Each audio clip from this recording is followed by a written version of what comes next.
Universal consciousness of human dignity.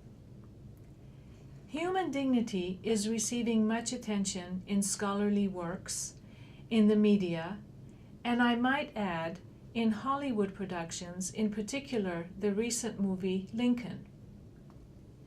It is a concept that is widely discussed in relation to how social relationships and structures treat or mistreat, honor or dishonor the individual.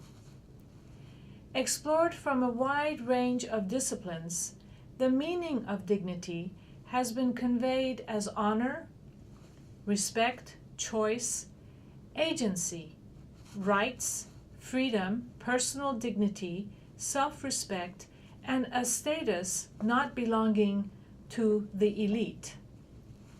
What is being written about human dignity elucidates the importance of this concept in contemporary society. The current broad international forces or the processes of globalization have brought about social problems at the international level rather than confined to local or regional sectors. These forces have led to the globalization of the capitalist economic system. They have also brought about large movements of international migrations. The raising of consciousness about human dignity has particular relevance within a rapidly changing world in which humanity as a whole represents a highly interdependent global society. The aim of this presentation is to explore human dignity as a fundamental feature for the advancement of the emerging global community toward a more peaceful existence. From the standpoint of the Bahá'í Chair for World Peace, human dignity is an essential condition in the promotion of peace. The following extract from the Bahá'í texts expresses this point. We must now highly resolve to arise and lay hold of all those instrumentalities that promote the peace and well-being and happiness, the knowledge, culture, and industry, the dignity, value, and station of the entire human race.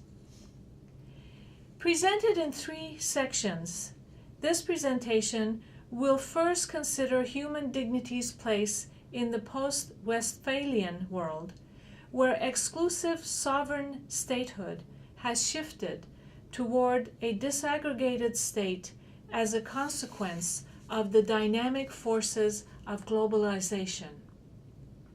In this context, the connection between dignity and humanity, viewed as a single society residing in a highly interconnected world, will be examined. The second section will survey some of the current thinking among scholars about the meaning of human dignity. A final, third section will examine the possibility of raising a universal consciousness about human dignity as a spiritual basis for the making of a better global society.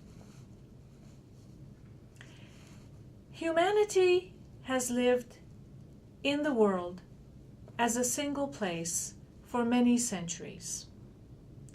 Although residing on a single planet, human beings only gradually and over the centuries discovered the entirety of the world. Throughout the 20th century, and more particularly towards its latter half, the world began to experience an intensifying acceleration in both concrete global interdependence and consciousness of a global whole.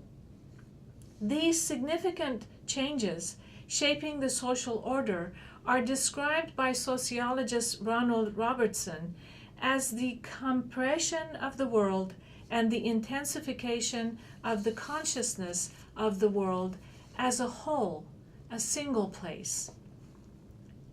Sociologist Goran Thirdborn writes, while we go on being, say, Chinese or American, Muslims or Hindus, workers and bankers, African women or European men, young or old, we have also become members of a common humankind and stakeholders in the same planet.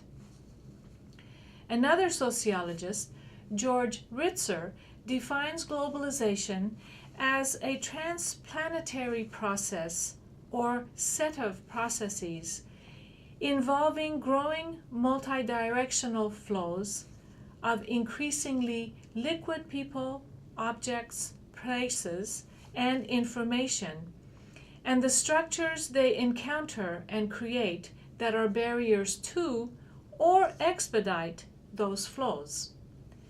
Globalization has brought about, according to Frank Lechner, the growth of a shared global consciousness. Thurborn uses terms such as a common humankind or a planetary human society in portraying such changes. These alterations are advancing humanity's place beyond the nation or even the continental region. More and more, the arena of social interaction encompasses the entire world. We now live, as Thurborn describes it, on a finite planet of enormous variety, interdependent and intercommunicating. For him, globalization is the new interdependence of humankind through capital flows, commodity chains, foreign penetrations of domestic markets, migration flows picking up, and cultural exchange intensifying and cross-fertilizing. The forces of social change have, according to Thurborn, brought about a mass awareness of a common humanity, electronically directly interconnected, and a common target of satellite beams of communications in one global economy, in one planetary environment. He provides the following conclusion about his findings in his book called The World, A Beginner's Guide. And I quote, "This," meaning his work, the book that he's written, "has tried to bring together a large number of different threads in an effort to begin to understand a whole world which is embracing us all, regardless of whether we like it or not. The emergence of humanity or humankind as the society we are living in makes it imperative for all of us to begin to learn how this world came about, what accounts for its amazing diversity, and for its multifaceted connectivity." While accepting Thurborn's analysis of a new interdependence of humankind, at the same time it is important to acknowledge that an alarming rate of fragmentation, division, and breakdown is also at play within the global social order. There are ongoing cultural conflicts with religious, racial, ethnic, tribal, and national roots. Likewise, the crisis of a failed global economic system and tensions and conflicts stemming from the crisis in the political realm also contribute to the forces of disintegration. It can be said that on the one hand, a globalizing world has brought about a greater integration in certain segments of the world community. For example, many diverse groups from different locations throughout the world are working together. Some of these groups, representing multiple nations and peoples, cooperate successfully in scientific, social, cultural, and economic matters. On the other hand, the forces of disintegration or disruption bring about violent exchanges between people and governments, destroy the environment, and are the cause of untold social and economic havoc. As the people of the world become more interdependent, a vast majority find themselves victims of increasing inequalities, social injustices, and untold immiseration. The many challenges before us, especially those that contribute to the forces of destruction and conflict, stem in large part from reliance on age-old norms and strategies which over the centuries have served as barriers to the resolution of such issues. In most cases, they are indicative of the ongoing tensions and rigidities that manifest themselves in social relationships and contribute to the many widespread social problems. An important question that comes to mind is whether an increasing consciousness of human dignity among the peoples of the world can bring about a greater spirit of cooperation in an effort to make a better society. We will now briefly examine some of the interpretations of human dignity put forth by various scholars in the hopes of broadening our own understanding and search for alternative processes that might mitigate human injustice and suffering and lead to the creation of a better world. Donna Hicks of Harvard University states that dignity is a birthright. All deserve to be treated with dignity no matter what they do. But she cautions, human beings often behave in ways that are harmful to others, making it difficult to respect them for what they have done. And then she says, I make the distinction between a person who deserves respect and a person's actions which may or may not deserve respect. Political theorist George Kateb speaks of dignity as extending beyond the individual to the human species. When compared to other species, what is uniquely human, Kateb explains, is that the human species achieves a partial break with nature, which is the reason, he continues, why the human species is the highest of all. As the highest species on the planet, Kateb notes, humans carry a greater responsibility and should direct their energies to the stewardship of nature. The legal philosopher Jeremy Waldron has examined the relationship between dignity and human rights. He views dignity as both the ground and content of rights, suggesting that in terms of their status, all human beings should be treated as noble and as having rights against degrading treatment. Michael Rosen, a professor of government and a philosopher who has examined the numerous meanings and definitions of dignity over time, suggests that a sense of dignity is the right of everyone to be treated with dignity or proper respect. He states that in protecting the individual from degradation, insult, and contempt, we are requiring that people act towards the individual in ways that are substantively respectful.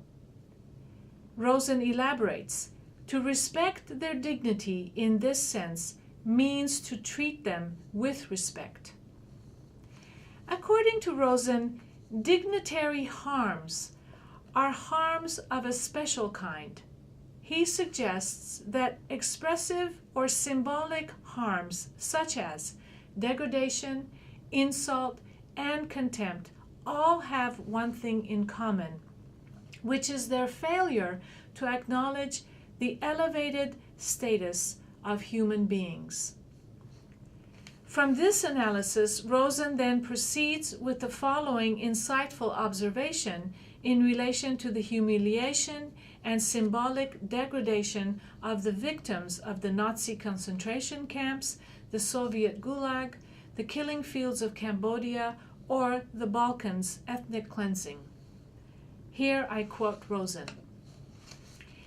It seems to be a fact about human nature that human beings are able more easily to engage in the most violent behavior towards one another if at the same time they can expressively deny the humanity of their victims.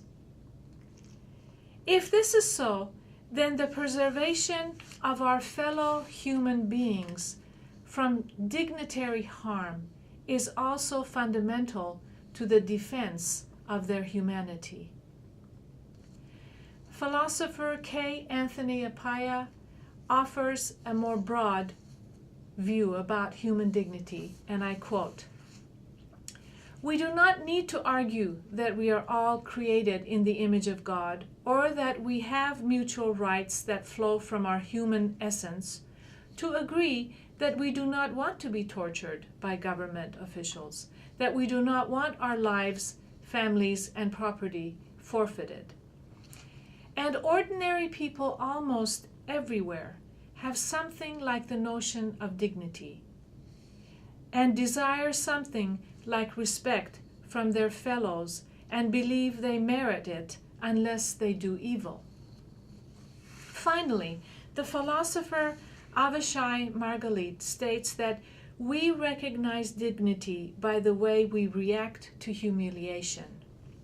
Humiliation, Margalit points out, is the treatment of human beings as non-humans.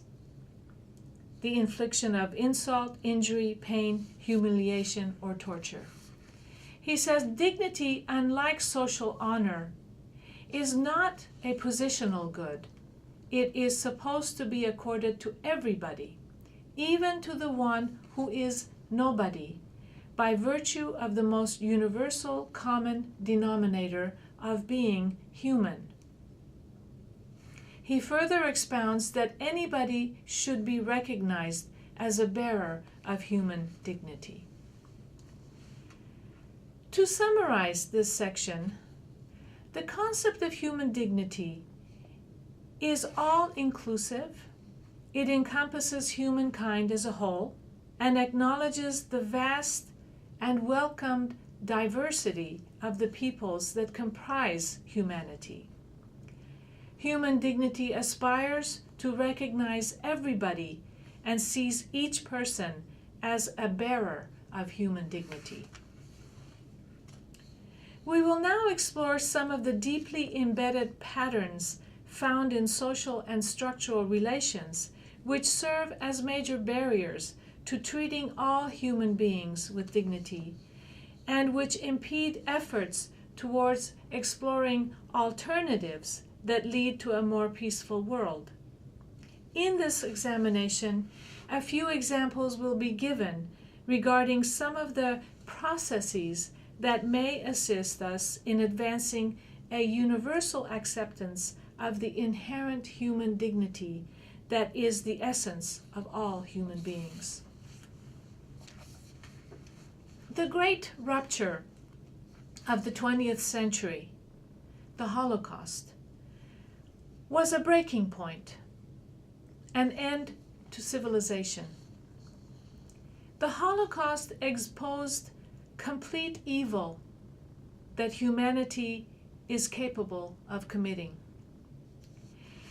The Holocaust exposed the gruesome consequences of racism unleashed and anti-Semitism, with all of the typecasting and stereotyping that formed the architecture of the blight of prejudice and racism.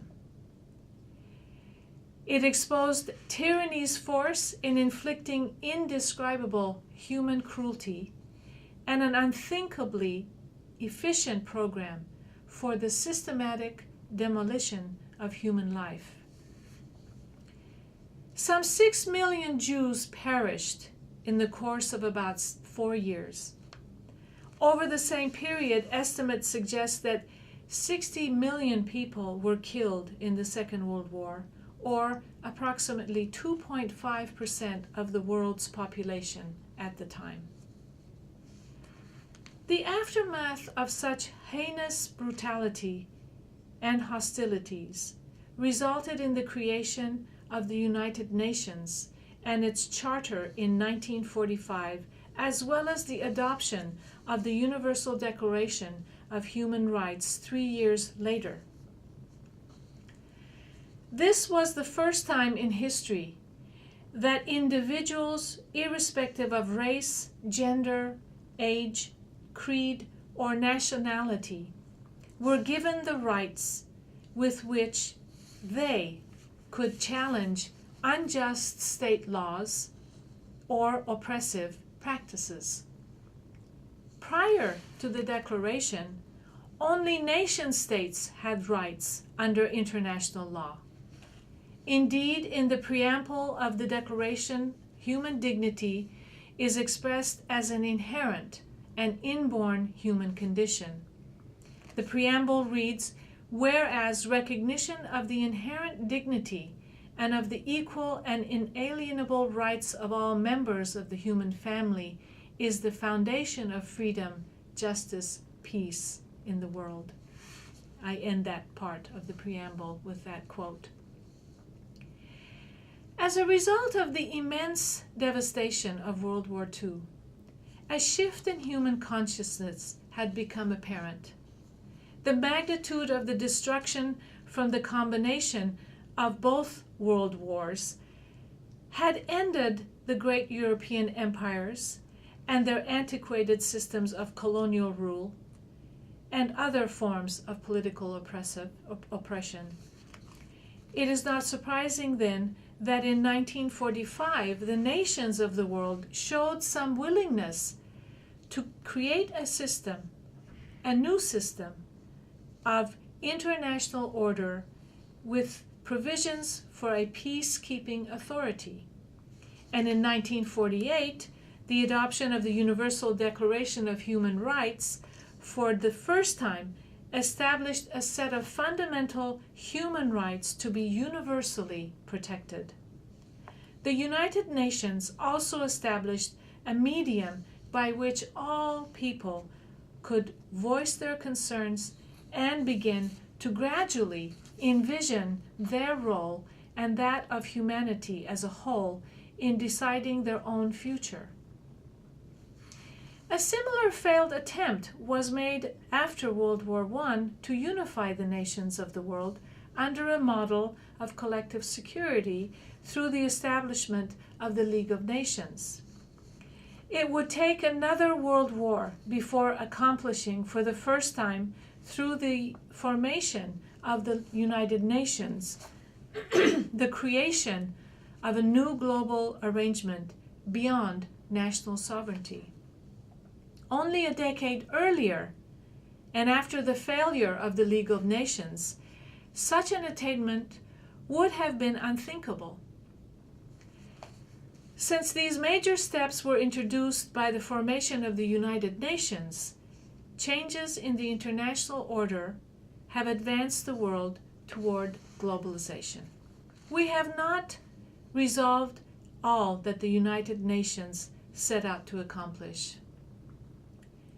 Disorders stemming from changes introduced by globalization are creating deeper inequalities and dangerously widening the gap between the rich and the poor. These trends feed the forces of instability, conflict, and violence. Entrenched prejudice violates the dignity of human beings and impairs human progress. In any of its manifestations, patriarchy, ethnic and racial oppression, systematic violence against and exploitation of women and children, and the many forms of discrimination, prejudice continues to grossly violate human dignity and human rights throughout the world. Our world, as currently constituted, cannot be sustained by the same social structures and oppressive power relations. Relevant to these patterns and their impact on human dignity is the following observation by sociologist Fagan regarding his own ongoing research on how to create a more just and egalitarian society. And I quote him, Social injustice can be examined not only in terms of the maldistribution of goods and services, but also in regard to the social relations responsible for that maldistribution. These social relations, which can range from centrally oppressive power relations to less central mechanisms of discrimination, determine whether individuals, families, and other groups are excluded from society's important resources and decision-making processes. They shape the development of group and individual identities and the sense of personal dignity. Figen's statement draws our attention to the social relations from which emerge oppressive power relationships, mechanisms of discrimination, and forces that marginalize groups and populations from the processes of decision-making as well as access to resources. Such patterns of social injustice will need to be reconceptualized such that the whole of humanity is given the opportunity to determine its future. Lines of action that aim to promote human dignity will inevitably need to address human values. Figen states that in everyday practice, all sociology is a moral activity, whether this is recognized or not. This, of course, applies to any discipline. Figen points out also that in an effort to measure the status quo, one must step outside of the frame of the existing society and or nation state. Referring to it as a counter-system approach to research, Figen notes that this form of study creates a broad human rights framework in which each person is entitled to fair treatment and justice simply because they are human beings, not because they are members of a particular nation state. With this research approach in mind, a few examples will now be considered in an effort to demonstrate how certain positive measures can advance human relationships that promote human dignity and social justice. From what has been discussed thus far, it is evident that while social problems and injustices violate human rights, they also dishonor human dignity. For this reason, we cannot overlook the value of applying scientifically based knowledge and the wide-ranging expertise generated in all fields of endeavor, sociological, legal, and technological, in an attempt to grasp a better understanding of such problems and ultimately finding ways that lead to their resolution. However, such a strategy, as important as it is, has not and cannot advance a moral consciousness regarding the complex place of human dignity among the peoples of the world. Human dignity's social and moral life together requires cultivation in an effort toward the eventual achievement of a universal consciousness of human dignity.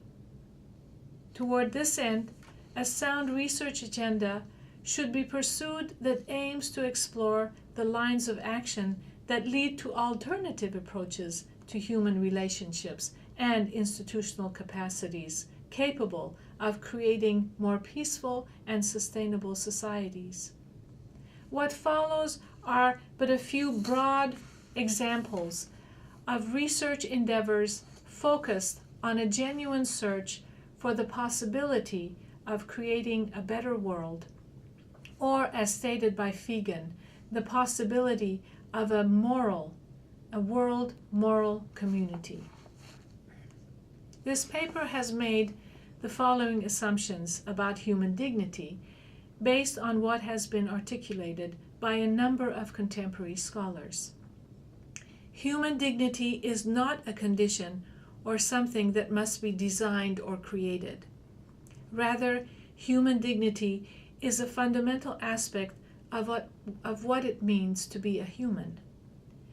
The challenge, then, is to explore the means by which human dignity can be guaranteed full expression. Toward this goal, engagement in sound research can provide us with answers to such questions. As was stated at the outset of this presentation, the final section will examine the possibility of raising a universal consciousness about human dignity as a spiritual basis for the making of a better global society.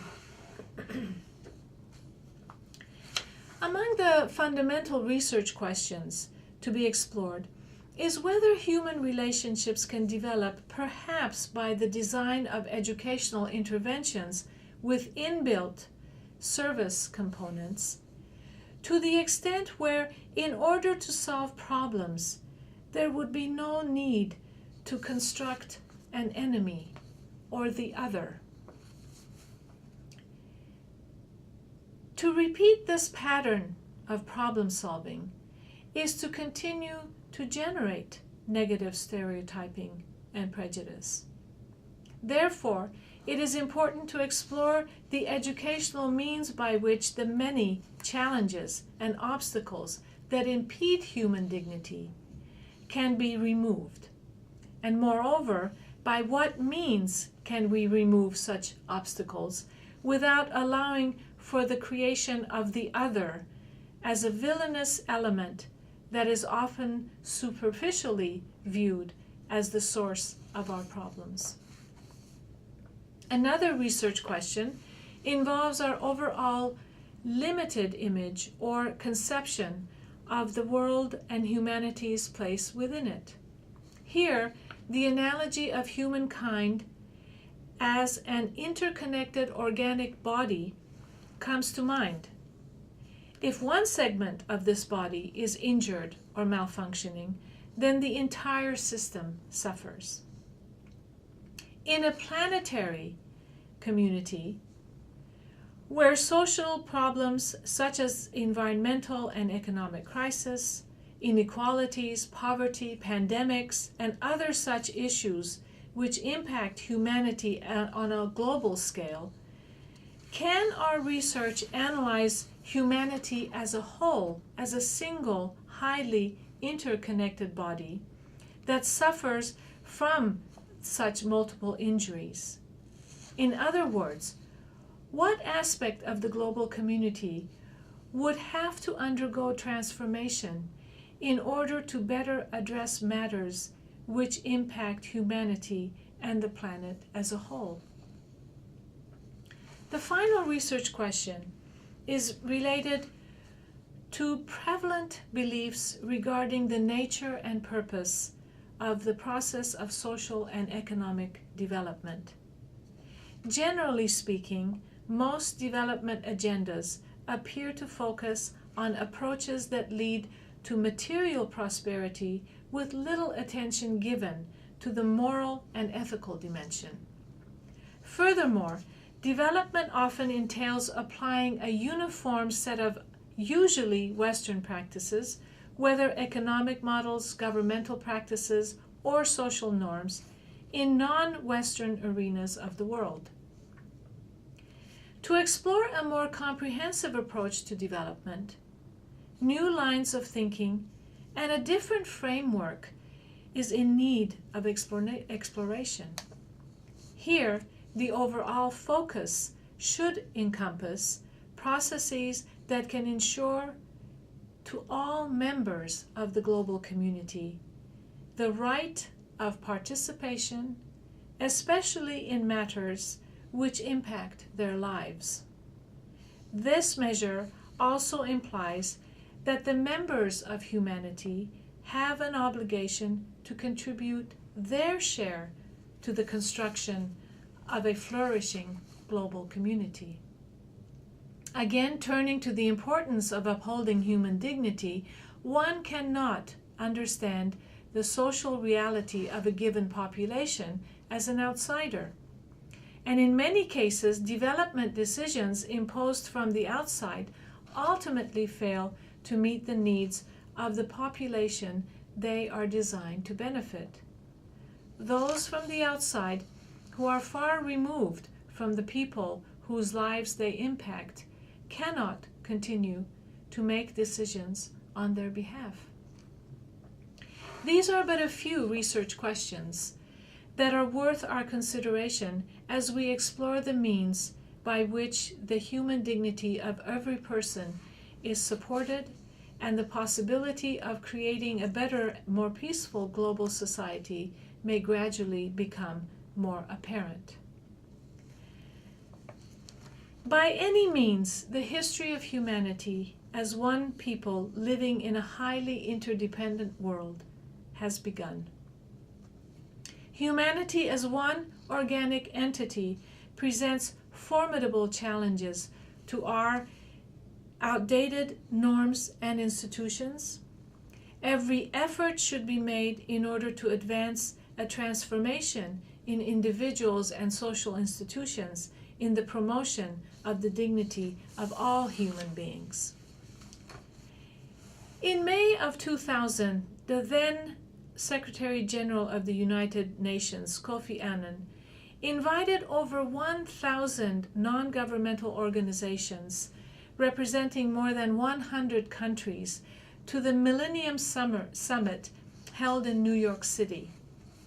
The goal of the summit was to formulate a new vision for the new century with specific emphasis on the role of the United Nations and civil society in relation to peace, poverty eradication, human rights, the environment, globalization, and the revitalization of the United Nations.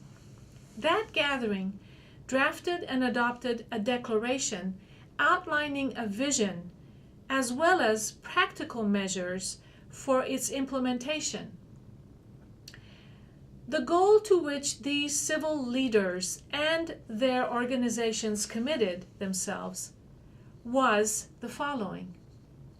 In our vision, we are one human family, in all our diversity, living in one common homeland and sharing a just, sustainable, and peaceful world, guided by universal principles of democracy, equality, inclusion, volunteerism, non-discrimination, and participation by all peoples, men and women, young and old, regardless of race, faith, disability, sexual orientation, ethnicity, or nationality. Today, the image of one diverse human family living in one common global community is a reality. The complex task that lies ahead concerns the promotion of spiritual, ethical values that will become the source of respect in safeguarding the human honor and dignity of all people. There is urgency in pursuing pathways that lead to the application of human dignity on a universal basis. In this regard, the significant role of knowledge, education, and research are paramount. Thank you.